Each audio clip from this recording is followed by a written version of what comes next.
Bismillahirrahmanirrahim. Assalamualaikum warahmatullahi wabarakatuh.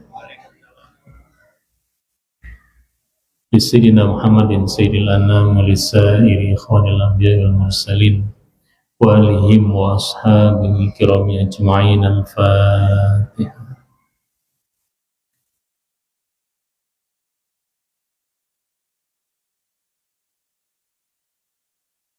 Untuk kedua orang tua kita, seluruh guru-guru kita, keluarga kita semua, mudah-mudahan Allah mengampuni dan memberikan kemuliaan dunia akhirat bisirril Fatihah.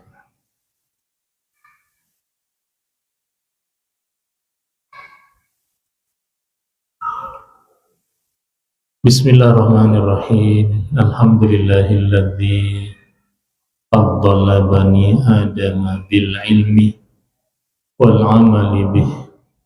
Asyhadu an la ilaha illallah wahdahu la syarikalah wa asyhadu anna sayyidana Muhammadan abduhu wa rasuluh. Allahumma shalli wa sallim ala sayyidina Muhammad wa ala ali sayyidina Muhammad. Amma ba'd. Bapak Ibu jamaah yang hormati, banggakan, alhamdulillah wa syukurillah, kembali kita bersama dalam keadaan sehat, afiat, insyaallah bitaatillah. Semoga Allah memberikan kita kemudahan-kemudahan dalam hidup kita. Amin ya rabbal alamin. Pada malam hari ini masih kaitannya dengan kematian. Babu ma yaquluhu man ayisa min hayatih. Apa yang diucapkan oleh orang yang harapan hidupnya sedikit. Rawena fi kitab Tirmizi wa Sunan Ibnu Majah an Aisyah radhiyallahu anha qalat rawaitu Rasulullah sallallahu alaihi wasallam wa huwa fil mauti wa indahu qadahun fihi ma'un. Dalam kitab Imam Tirmizi dan Sunan Ibnu Majah diriwayatkan oleh Siti Aisyah radhiyallahu anha. Beliau mengatakan, aku melihat Rasulullah sallallahu alaihi wasallam ketika menjelang sakratul maut. Lalu di sisi beliau ada bejana, ada gelas berisi air. Ini yang diminta oleh beliau dari Siti Fatimah, karena yang mendampingi beliau saat itu hanya Siti Aisyah dan Siti Fatimah. Jadi beliau perintah Siti Fatimah, "Hai Fatimah, ambilkan aku gelas isi dengan air." Wa huwa yudkhilu yadahu fil qadahi. Nah, kemudian beliau memasukkan jari beliau di dalam gelas yang berisi air. Summayam sahu wajhahu bil ma. Lalu beliau mengusap wajah dengan air. Summayaqulu, sambil mengucapkan, Allahumma a'inni ala ghamaratil maut wa sakaratil maut. Ini yang dilakukan oleh beliau. Allahumma inni ala ghamaratil maut wa sakaratil maut. Ya Allah, bantulah aku menghadapi goncangan saat sakratul maut. Sekiranya sakratul maut ini ringan, beliau tidak berdoa seperti ini. Tapi karena kejadian sakratul maut ini sangat menegangkan, sangat menegangkan. Tiang belum sakaratul maut, tapi itu keterangan ya, penjelasan para ulama di banyak riwayat juga. Jadi sakaratul maut itu sangat menegangkan, sangat menegangkan. Saat-saat terakhir, bagaimana kita mengakhiri hidup ini? Apakah kita mengakhiri hidup ini dengan husnul khotimah atau sebaliknya? Azanallah. Itu menegangkan.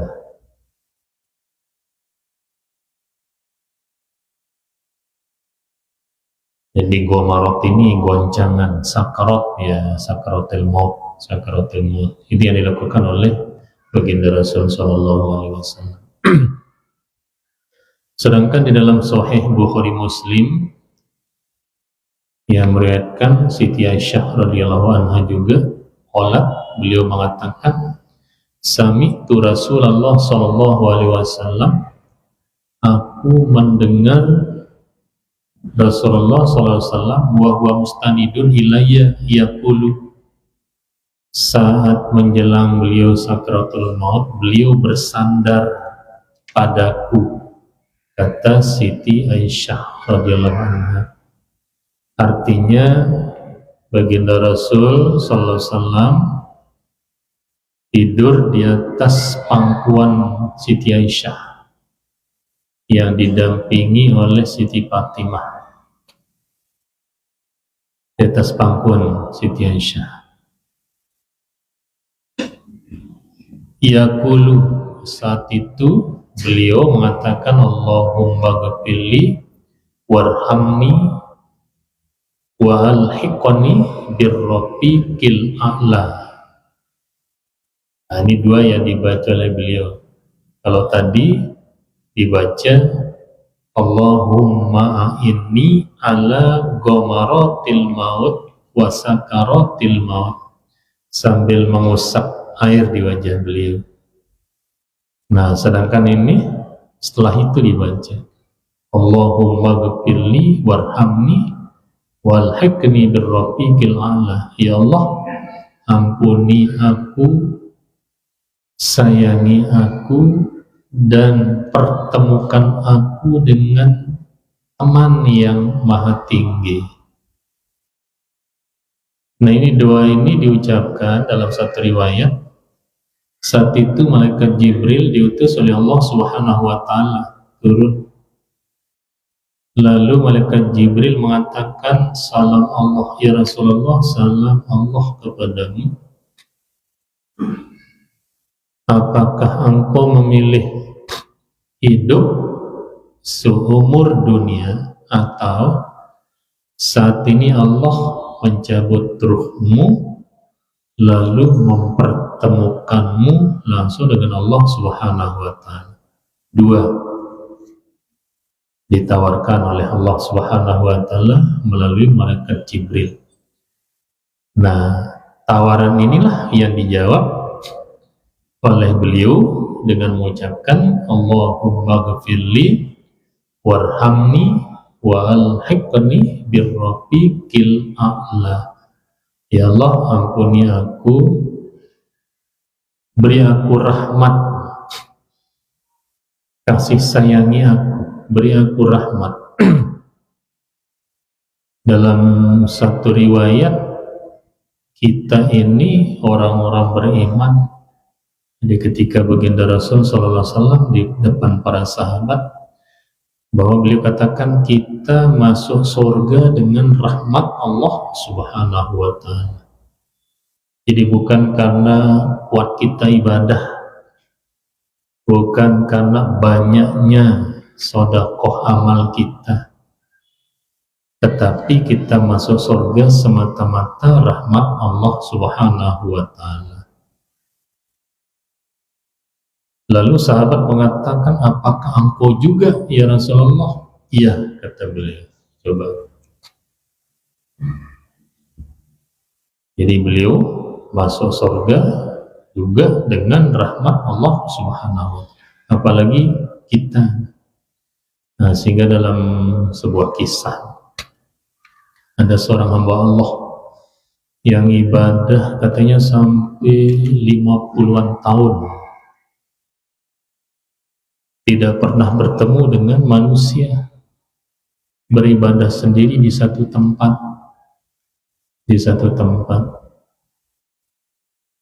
jadi tidak pernah ada komunikasi, tidak pernah ada kontak dengan manusia lain, yang dikerjakan hanya ibadah hanya. Nah, karena hamba Allah ini begitu tulus beribadah, meninggalkan dunia semata-mata untuk mendekatkan diri kepada Allah Subhanahu wa Ta'ala, dibalas oleh Allah, diberikan rezeki, diberikan kebutuhan, disiapkan oleh Allah Subhanahu wa Ta'ala, makanan, dia tidak perlu cari, tidak perlu beli, dan makanan ada di sekitar hamba Allah ini. Apa yang diinginkan dipenuhi oleh Allah Subhanahu wa Ta'ala. Kan ini janji Allah dalam Al-Quran, walau kana ahlul qura amanu wattaqau lafatahna alaihim barakati minas sama wal ardh. Andai kata penduduk satu kampung beriman semua dan takut kepada Allah Subhanahu wa Ta'ala, maka pintu langit dibuka oleh Allah, pintu tanah juga dibuka, artinya akan penuh dengan rezeki dari kemurahan Allah Subhanahu wa Ta'ala. Di ayat lain janji Allah, wa may yattaqillah yaj'al lahu makhrajan. Siapa saja yang takut kepada Allah, diberikan jalan keluar dari segala permasalahan. Wa yarzuqhu min haitsu la yahtasib, dan diberikan rezeki dari arah yang tidak disangka-sangka. Contohnya di Quran. Kisah Siti Maryam. Siti Maryam yang berada di sebuah mihrab, tidak pernah bertemu dengan manusia selain daripada Nabi Zakaria. Nah, falamma dakhala 'alaiha Zakaria al-mihrab wajada indaha rizqa. Setiap Zakaria masuk mengantarkan makanan untuk Siti Maryam, wajada indaha rizqa, selalu dilihat rezeki makanan penuh di sana, di sekeliling Siti Maryam. Nah, sehingga Zakaria mengatakan, anna hadza,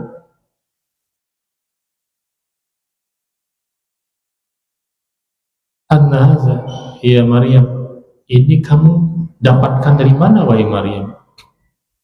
Qalat huwa min indillah, innallaha yarzuqu may yasha'u bighairi hisab. Siti Maryam menjawab, oh, ini dari Allah.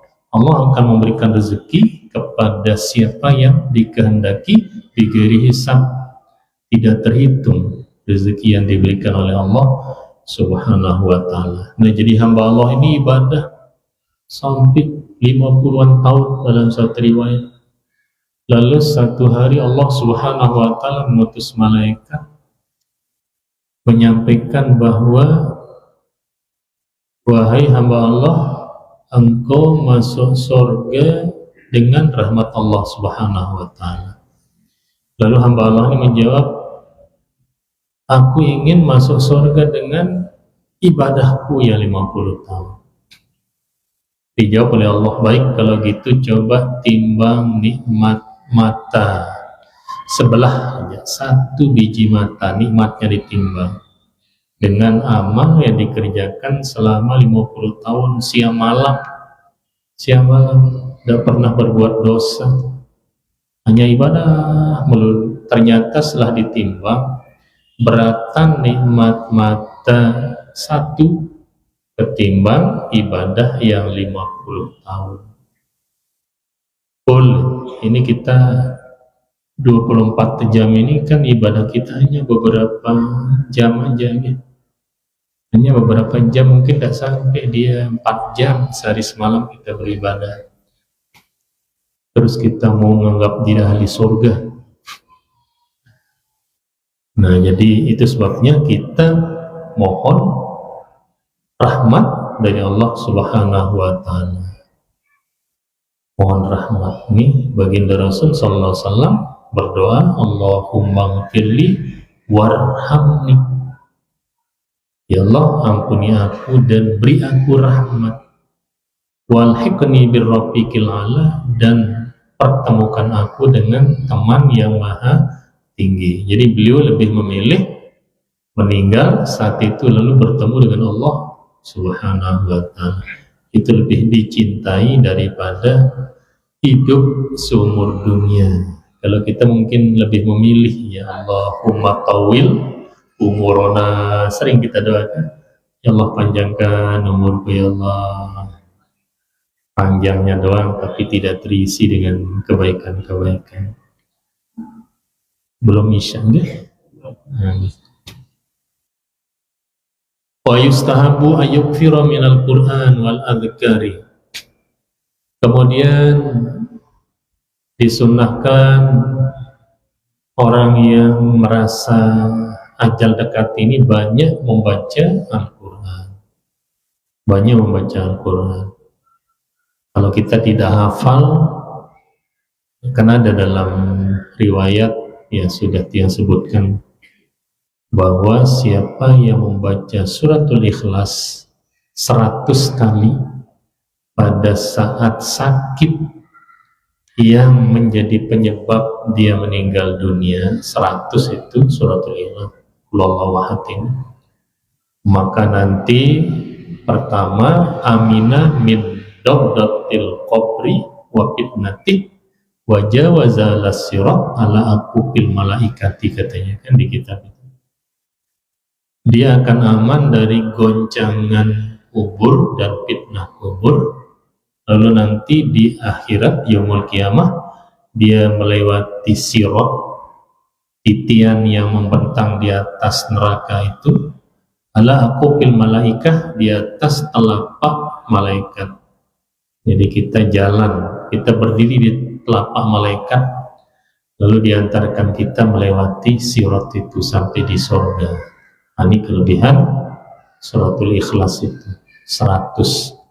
Ya kalau sudah 100 tambah dengan yang lain, minimalnya itu 100, minimal 100 apalagi lebih.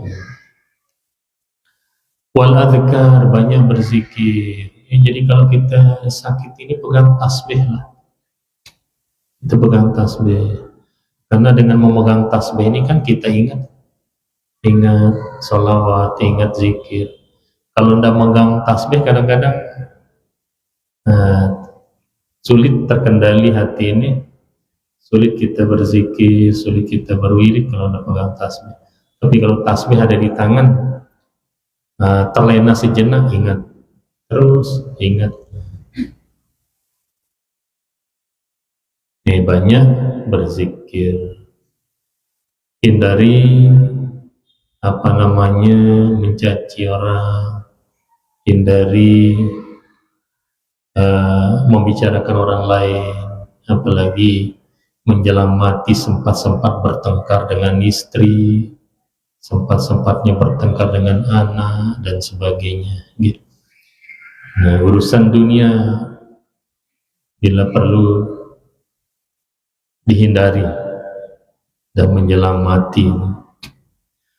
Wa yustahabu ayyakuna syakiran lillahi ta'ala biqalbihi wa lisanih. Kemudian disunatkan dalam kondisi seperti itu, sakit berat, disunatkan bersyukur kepada Allah Subhanahu wa Ta'ala. Bersyukur. Jadi syukur ini tidak hanya saat menerima nikmat, karena nikmat ini sesungguhnya tidak hanya yang menyenangkan.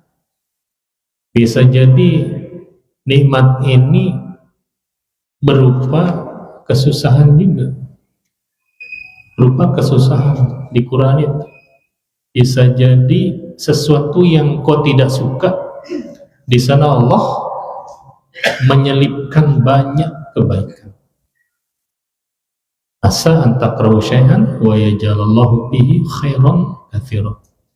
Bisa jadi sesuatu yang kau tidak sukai, di sana terselip banyak kebaikan. Sakit kita tidak suka. Tidak ada orang suka sakit. Tapi bisa jadi saat sakit itu Allah menyelipkan banyak kesempatan kita untuk mendapatkan kebaikan. Nah, sehingga kita diperintahkan bersyukur kepada Allah saat itu, bi qalbihi wa lisani, baik bersyukur dengan hati dan lisan. Ini coba. Wa yastahdiru fi zihni anna hadza akhiru awqatihi minad dunya. Dia harus ingat bahwa itu saat terakhirnya hidup di dunia. Fa yajtahida la khatmiha bi khairin. Makanya bagaimana kita berusaha mengakhiri hidup ini dengan yang baik. Wa yubadiru ala ila ada'il huquq ila ahliha. Ada hak-hak keluarga, ada hak istri kita, cepat tunaikan hak itu, penuhi hak itu. Ada hak anak kita pada kita, tunaikan hak anak kita. Ada hak saudara kita, penuhi hak siapapun. Kemudian di dalam hidup kita mungkin pernah menzalimi orang lain. Saatnya kita mohon maaf.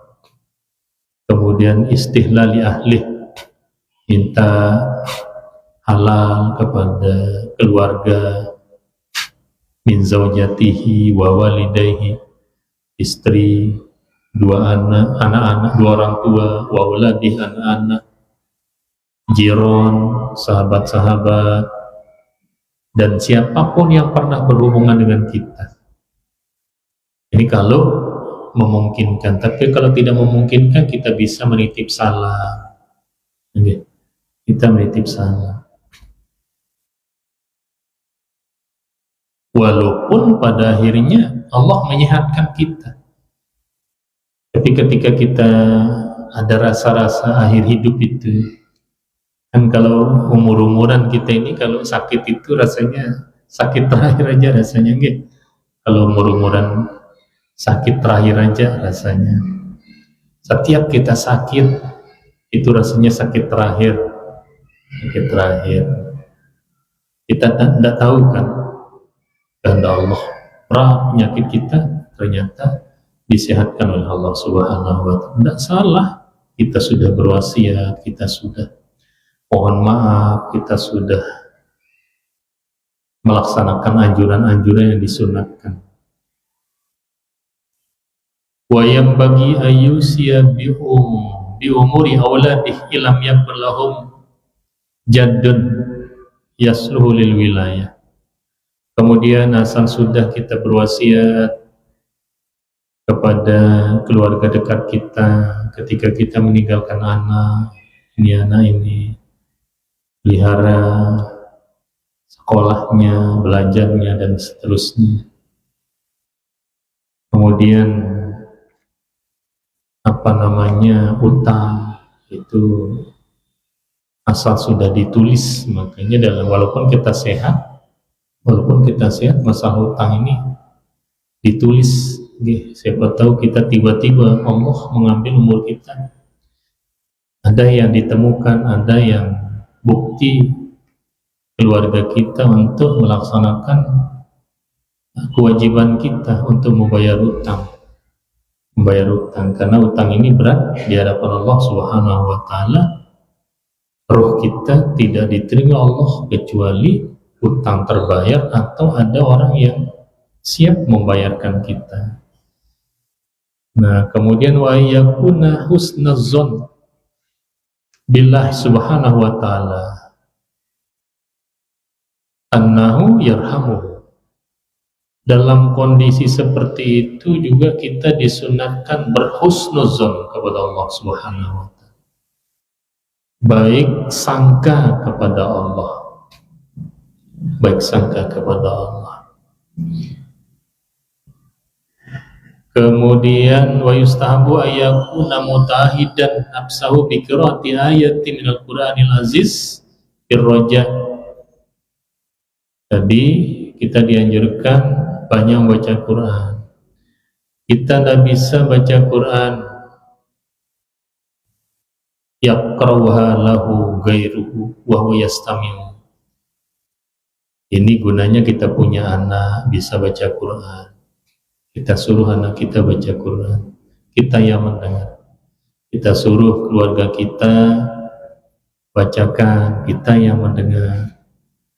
Tidak hanya Quran, suruh anak kita atau keluarga kita bacakan hadis-hadis, kemudian kisah-kisah orang soleh,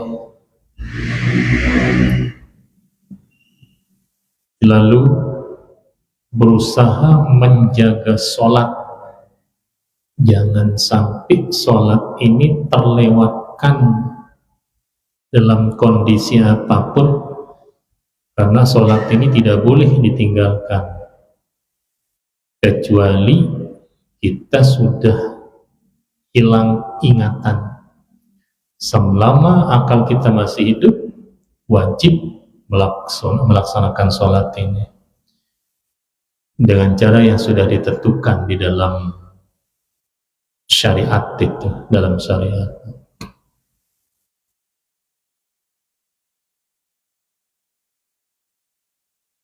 Kemudian wa yustahabu ayyusi ahlahu wa ashabah bisabri alaihi fi maradihi.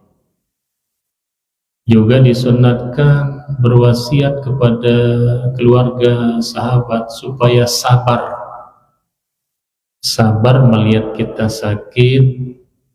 Bahkan andai pun Allah Subhanahu wa taala mengambil umur kita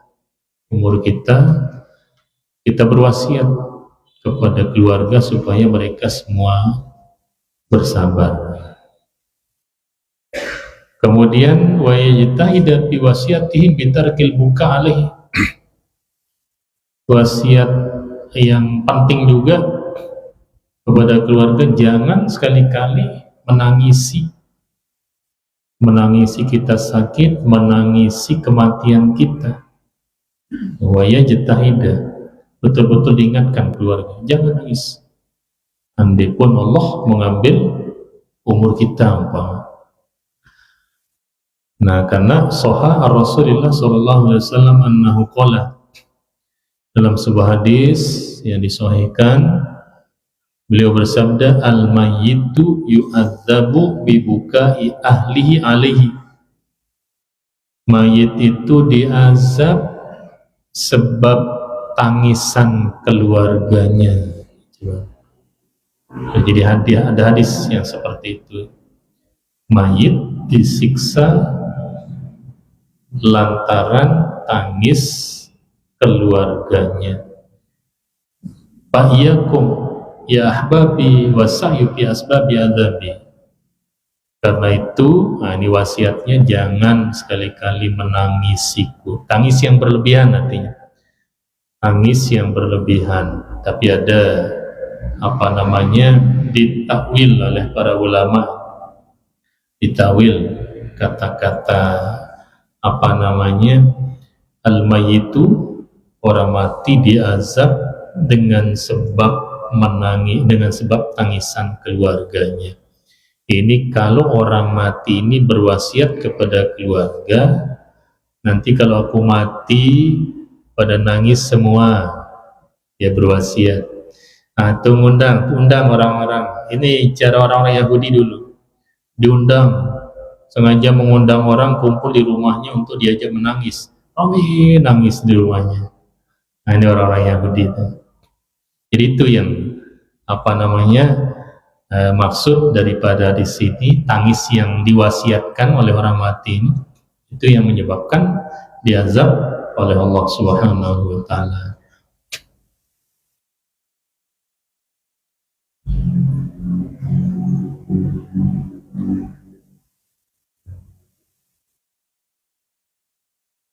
Kemudian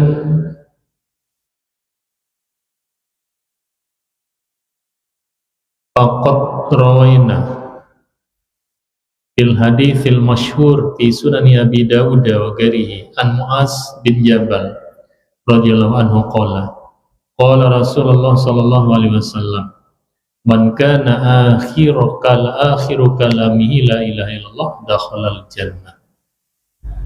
Nah, tadi di awal dianjurkan banyak berzikir juga di samping membaca Quran.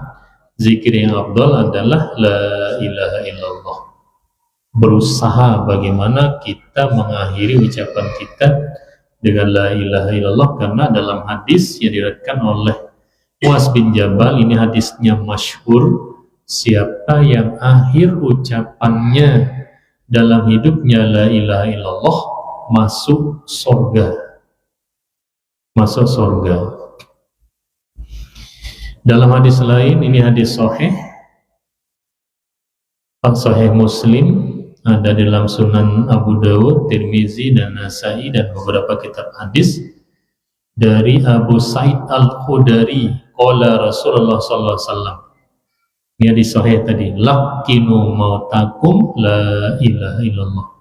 Talkinkan, ingatkan keluargamu yang sakratul maut dengan la ilaha illallah. Nah, supaya dia bisa mengakhiri ucapannya dengan la ilaha illallah, supaya masuk dalam hadis tadi, maka na akhiru kalamihi la ilaha illallah dakhalal jannah itu. Kita bantu dia di sana, berusaha keluarga bantu saat sakratul maut itu. Kan kita ingin keluarga kita masuk surga, jadi saat-saat seperti itulah kita bantu dengan sungguh-sungguh, dengan usaha yang sungguh-sungguh. Nah, adapun zikir dari malam pertama sampai 9 hari, 40, 100, 1000 itu nomor 2. Cara kita memberi bantuan kepada keluarga kita. Yang utama ini, karena ada hadisnya menjamin ketika keluarga bisa mengakhiri hidupnya ucapannya dengan la ilaha illallah, Rasulullah SAW menjamin dakhalal jannah, masuk surga. Usahakan di sana, gitu. Usahakan andikan di rumah sakit dalam kondisi kritis itu jangan ada yang keluarga yang meninggalkan, harus ada yang mendampingi di sana. Bantu sekuat kemampuan kita untuk membantunya, memberikan syafaat agar bisa mengucapkan terakhir ucapannya la ilaha illallah. Dan menalkinkan ini dengan pelan-pelan, jangan ngebut, pelan. Lalu ketika dia sudah bisa mengucapkan la ilaha illallah, berhenti di sana, kecuali dia mengucapkan ucapan yang lain-lain lagi, talqin la ilaha illallah. Itu caranya.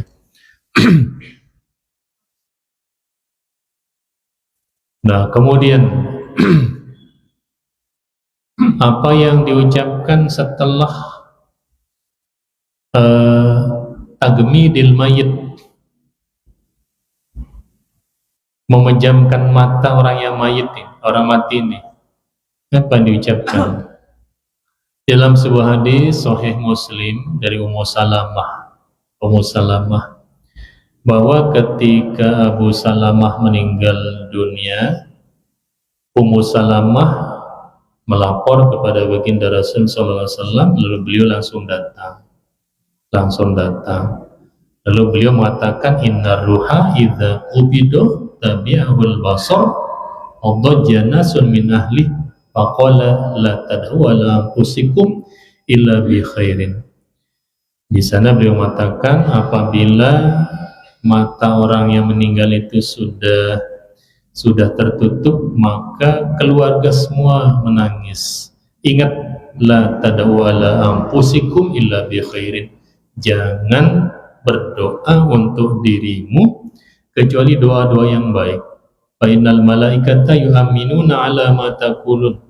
Karena di sana penuh malaikat mengelilingi, dan mereka hanya mengucapkan amin, amin, amin. Jadi kalau baik doa kita, maka baik yang diaminkan oleh malaikat. Tapi kalau tidak baik, maka tidak baik yang diaminkan. Lalu beliau mengatakan, Allahumma ghafirli li abi, Allahumma ghafir li abi Salamah warfa' darajatahu fil mahdin wa khluqhu fi aqibihi bil ghafirin wa ghafir lana wa lahu ya rabbal alamin wabsah lahu fi qabrihi wa nawwir lahu bih. Ya Allah, doakanlah di sana. Ketika sudah menutup mata, langsung ada yang memimpin doa. Mudah-mudahan Allah Subhanahu wa Ta'ala memberikan kita petunjuk, memberikan kita perlindungan, anak keturunan kita dilindungi oleh Allah Subhanahu wa Ta'ala, dikuatkan imannya, diberikan pemahaman yang kuat terhadap ajaran-ajaran agama Allah yang kita cintai, dan pada akhirnya kita semua mendapatkan rahmat Allah, masuk surga dighairi hisab bersama kedua orang tua kita, seluruh guru-guru kita, istri, anak-anak kita semuanya. Bismillahirrahmanirrahim. Fatihah.